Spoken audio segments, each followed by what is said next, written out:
Collins English for Exams. Listening for IELTS.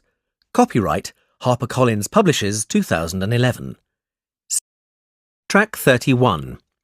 Section 3. You will hear 3 students discussing a language project. First, you will have 20 seconds to look at questions 1 to 6. Now listen carefully and answer questions 1 to 6. So, we need to get this field trip sorted out as soon as possible, don't we? Yes, let's get started.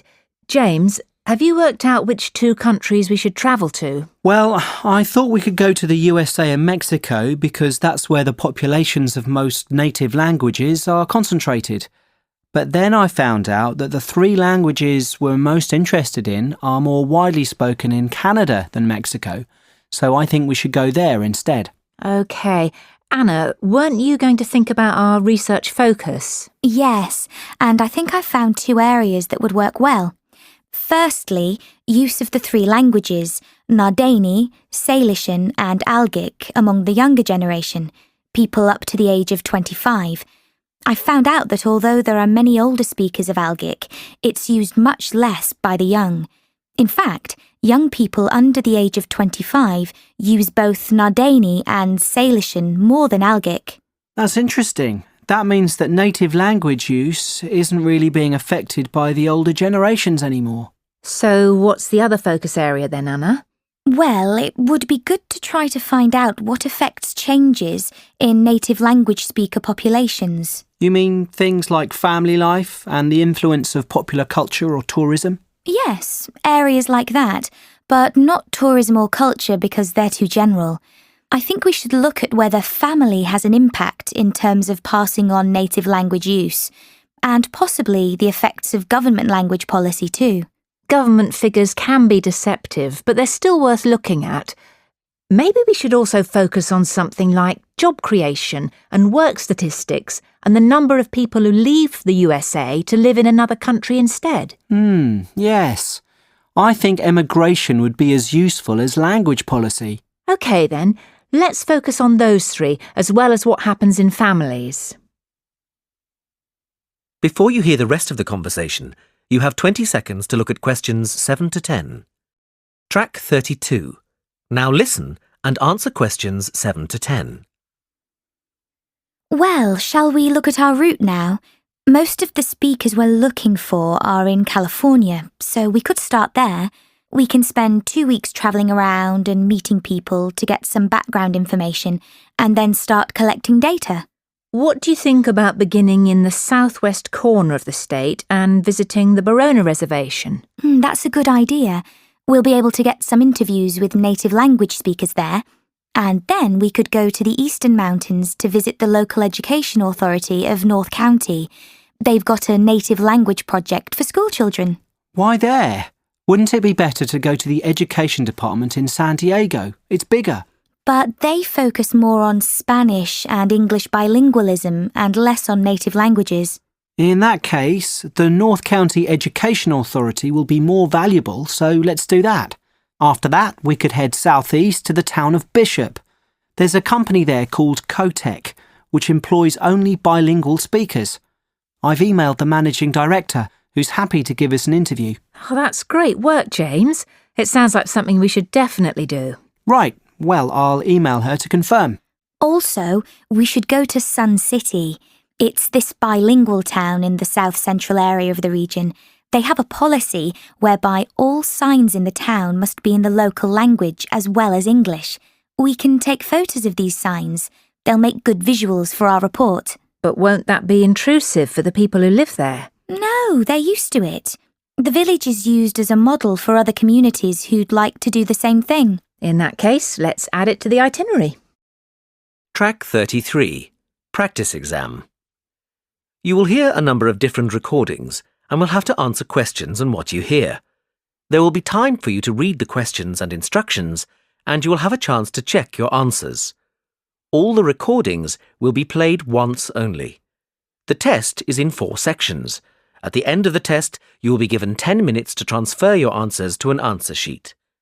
Now turn to Section 1. Section 1. You will hear a customer asking for help in a shop. First, you will have some time to look at questions 1 to 7. You will see that there is an example which has been done for you. On this occasion only, the conversation related to this will be played first. Excuse me, where are the dresses? They're at the end of this aisle, on the left. Can I help you with anything? The assistant says the dresses are on the left, so left is written as the answer. Now we shall begin. You should answer the questions as you listen, because you will not hear the recording a second time. Listen carefully and answer questions 1 to 7. Excuse me, where are the dresses? They're at the end of this aisle, on the left. Can I help you with anything? Yes, maybe. I'm not from around here, so I don't know this store. Well, I can help you with anything you need. Fantastic. I'm actually down here for my brother's wedding, and I need something to wear. I've just started a new job, and I haven't had time to get anything yet. I'm looking for something smart. Maybe a new dress. Well, what about this one? I think it's too hot for long sleeves. Yes. Well, this one has shorter sleeves, and it still has the bow, which I think is a nice detail. Or there's this patterned one. I'm not keen on a pattern. I think I'll go for the one with the bow. Do you have it in a size 10? Let me have a look. Yes, here. Great. I need a hat, and then I can try them on together. What kind of hat are you looking for? What about this one with the flower? Yes, but if I may suggest, a taller hat would add to your height. Really? Yes, try this one. Oh, I see what you mean. We have this style with the single flower or with a small bunch, and it comes with a wide or narrow brim. I like the narrow brim and just the one flower. Can I have a blue flower? I'm afraid it just comes in cream. Well, it goes with the dress anyway. Great. I'll place an order and have the hat sent to you. It'll take about 2 days to be delivered. Is that okay? Yes, that's fine. I need to take down a few details for delivery. Can I take your name? Ellen Barker. And the delivery address? It'll be my brother's address. It's 14 Brightwell Avenue. 14... can you spell that, please? Yes, BRIGHTWELL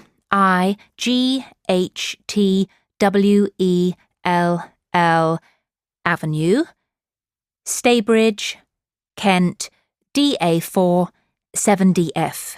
And can I take a contact number?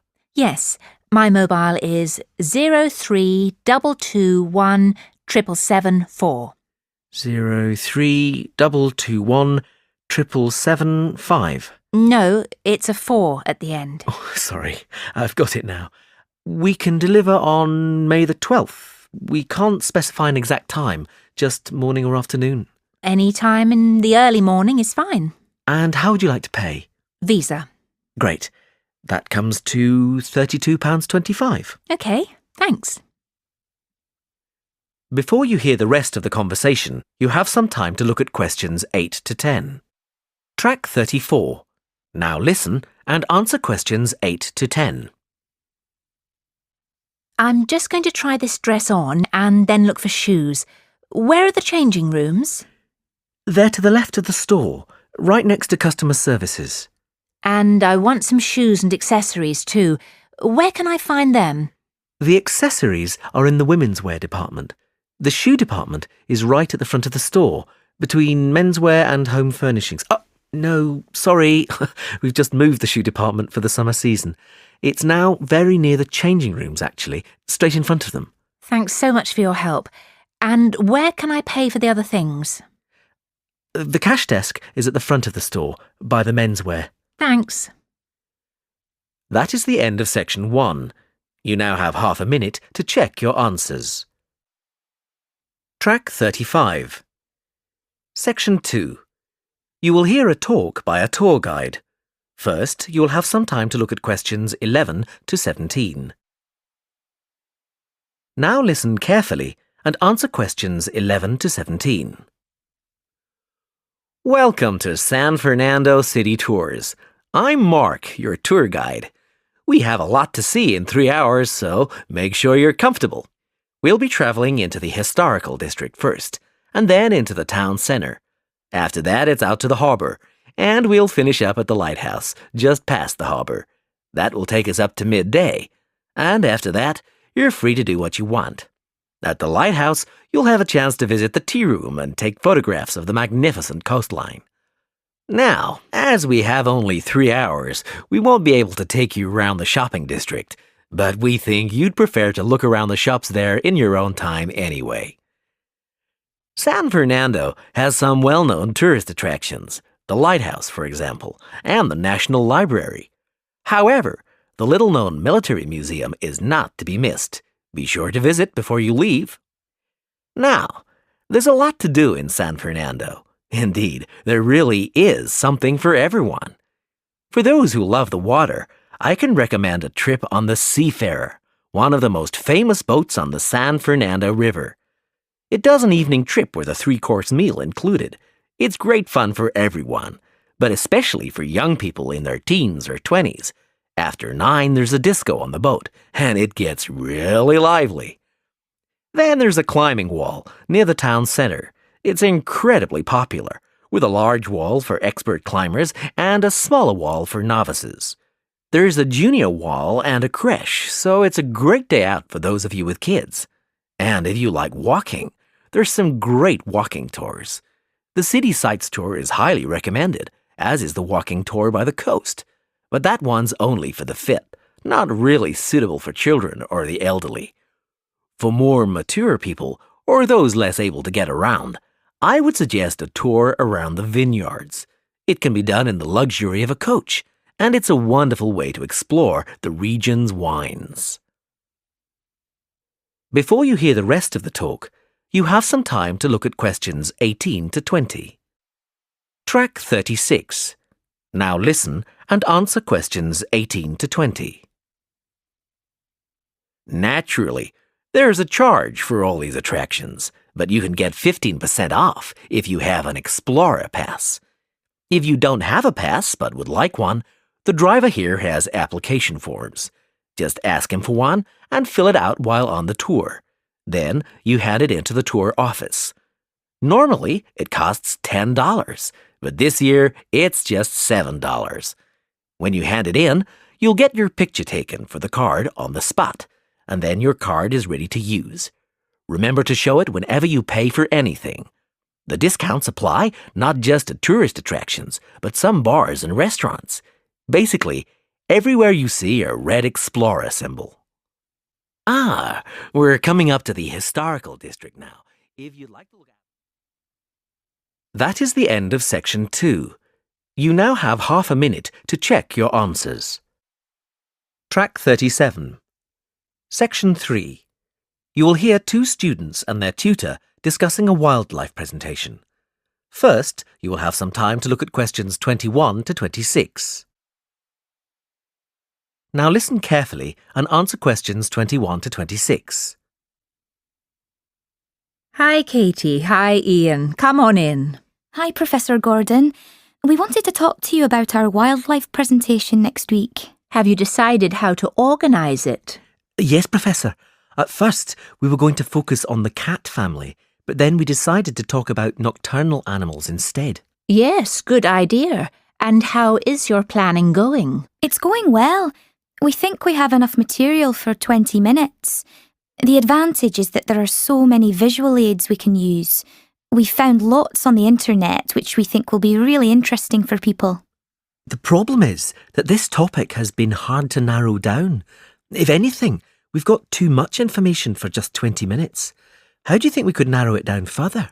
It is a broad subject. There are a few ways you could do it, but I'd recommend just looking at a representative sample of nocturnal animals, just 4 or 5. Yes, and maybe we could choose one animal from each continent, or a land creature, a marine creature and a winged animal. I like the idea of separating it by different types of animals. And if we limit the detail, we'll definitely have enough time. But don't limit the detail too much. Also, think how you're going to interest the audience. Well, we're going to have a picture for each animal so we can talk through the picture. That's a nice idea, but don't limit yourself to pictures. If you can find any clips of the animals, use them. Showing brief video clips can keep an audience interested. I'll look on the internet tonight. And think of questions to ask your audience. People like to be involved. Yes, that's a great idea. Anyway, Professor, we've been practicing our presentation and we'd like to show you a small section. Is that okay? Well, we just have a couple of minutes left, but go ahead. Before you hear the rest of the conversation, you have some time to look at questions 27 to 30. Track 38. Now listen and answer questions 27 to 30. Well, we were thinking of presenting each animal with a picture and describing their physical characteristics. OK, but not in too much detail. That's just background information. We'll start with the jaguar. I'll introduce it by saying that the jaguar is a nocturnal animal and the only species of the genus Panthera to be found in the Americas. Like any cat, it has whiskers and it can move quickly. Its spine has great movement, meaning a jaguar can take long strides, sometimes up to 5.5 meters. This can make it a deadly predator, as you can imagine. Moving on to the fur, its fur is quite distinct. The markings are like black donut-shaped spots on its otherwise yellow fur. People often confuse them with a leopard for this reason. Now, the tail is interesting. Although people think that the tail has stripes on it, the fur on the tail actually is similar to the body, with black circles around the lower section. The jaguar is generally a creature to be feared. Oh yes, I should have mentioned this earlier. Sorry, like most cats, it has sharp, retractable claws. Yes, that's fine, but be careful. The jaguar is usually thought of as nocturnal, but strictly speaking, it's crepuscular. In other words, most active between dusk and dawn. But as long as you mention this, you can put it under the umbrella of nocturnal. Is that all? Yes, I think so. Thanks, Professor. That is the end of section 3. You now have half a minute to check your answers. Track 39. Section 4. You will hear a lecture on time. First, you will have some time to look at questions 31 to 40. Now listen carefully and answer questions 31 to 40. The subject of this series of lectures is horology, the science of measuring time, and we'll be looking at a few basic concepts in this lecture. The measurement of time has come a long way since ancient times. It began with such devices as the sundial, where the position of the sun's shadow marked the hour. Daylight was divided into 12 temporary hours. These temporary hours were longer in the summer and shorter in the winter, simply because the amount of daylight changes with the seasons. The earliest sundial we know comes from Egypt. It was made of stone and is thought to date from 1500 BC. Sundials were used throughout the classical world and, with time, evolved into more elaborate devices that could take into account seasonal changes and geographical positioning and reflect the hours accurately, no matter what the time of year. This was quite an achievement in technology. Today, sundials can be seen as decorative pieces in many gardens. In the 11th century, the Chinese invented the first mechanical clocks. They were large and expensive, and certainly not intended for individuals. However, this is the type of clock we are familiar with today. There have been many developments in clocks and watches since then, and they have been greatly improved. But if your clock or watch makes a ticking sound, then it could well be based on the mechanical movements the Chinese developed 1,000 years ago. However, timekeeping has moved on from the mechanical clock. Time has become so important that there is a series of atomic clocks around the world which measure international atomic time. Even though many countries have their own calendars, globalization has made it essential that we measure time uniformly. That we know, for example, that when it's 6 a.m. in the United Kingdom, it's 2 p.m. in Beijing. This standard was set in 1958. Now these atomic clocks are situated in over 70 laboratories all over the world. There is so much to cover about the development of time measurement that I would like to refer you to the reading list. The core text is The Development of Time, Theory and Practice, but there are many other useful texts. A good grounding in the subject is given in Understanding Time by J.R. Beale. Although some sections lack detailed analyses, it does offer a good foundation. Also, Time, Concepts and Conventions is quite a useful read. You might think from the title that it's about the philosophy of time, but this isn't the case. Rather, it gives a good description of how different countries have different approaches to time in terms of calendars and days. Lastly, The Story of Time by David Harris analyses time in great detail, and I would recommend this book if you are aiming to specialise in horology. Now, we're going to continue with an in-depth look at lunar and solar cycles. That is the end of the listening test. You now have half a minute to check your answers.